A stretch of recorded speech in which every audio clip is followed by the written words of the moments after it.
Indirect taxes. So remarkable progress in GST.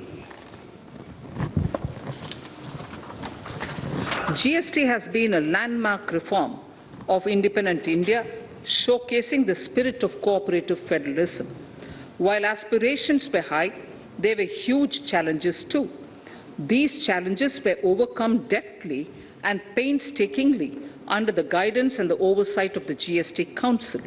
We can now take pride in a fully IT-driven and progressive GST regime that has fulfilled the cherished dream of India as one market, one tax. There are still some challenges remaining, and we aspire to meet them in the coming year. The right balance between facilitation and enforcement has engendered significantly better compliance, and enforcement has engendered better compliance. GST revenues are buoyant despite the pandemic.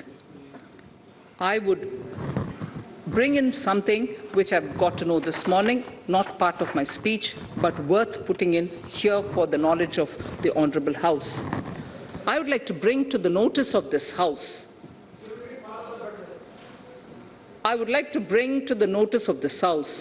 that the gross GST collections for the month of January 22 are rupees 1,40,986 crores,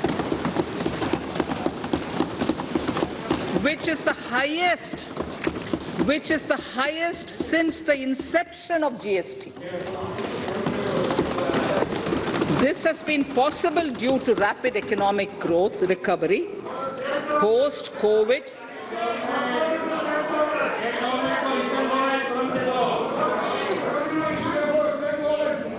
This has been possible due to the rapid economic recovery post-COVID, as well as various policy and administration undertaken by central and state administrations. Taxpayers deserve applause for this growth. Not only did they adapt to the changes, but enthusiastically contributed to the cost of paying taxes.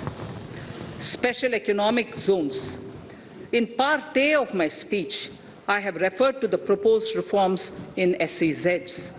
Alongside, we will also undertake reforms in customs administration of SEZs, and it shall henceforth be fully IT-driven and function on the customs national portal with a focus on higher facilitation and with only risk-based checks.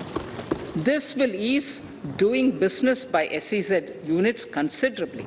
This reform shall be implemented by 30th September 2022. Customs reforms and duty rate changes.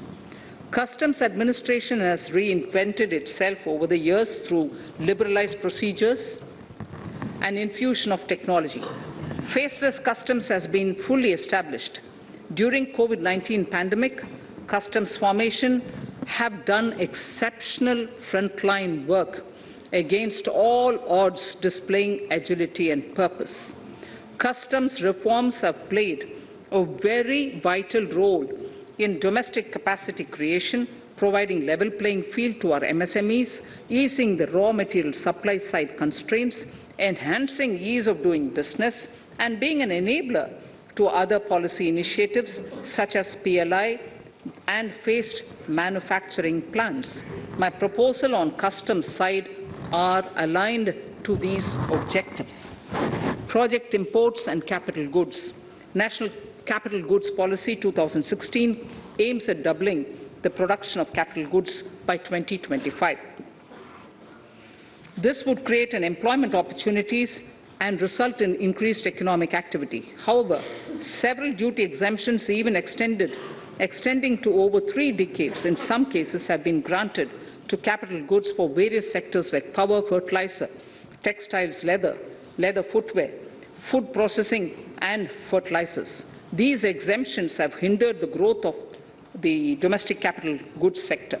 Similarly, project import duty concessions have also deprived the local producers of a level playing field in areas like coal mining projects, power generation, transmission or distribution projects, railway, and metro projects. Our experience suggests that reasonable tariffs are conducive to the growth of domestic industry and make in India without significantly impacting the cost of essential imports. Accordingly, Honourable Speaker, Sir, it is proposed to phase out the concessional rates in capital goods and project imports gradually and apply a moderate tariff of 7.5%. Certain exemptions for advanced machineries that are not manufactured within the country shall continue. A few exemptions are being introduced on inputs like specialized castings, ball screw, and linear motion guide to encourage domestic manufacturing of capital goods. In the last two budgets, we have rationalized several customs exemptions. We have once again carried out an extensive consultation, including by crowdsourcing. As a result of these consultations, more than 350 exemption entries are proposed to be gradually phased out.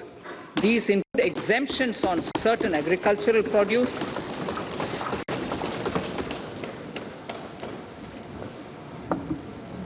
chemicals, fabrics, medical devices and drugs, and medicines for which sufficient domestic capacity exists.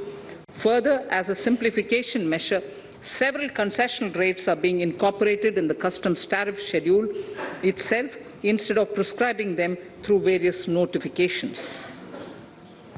This comprehensive review will simplify the customs rate and tariff structure, particularly for sectors like chemicals, textiles, and metals, and minimize disputes.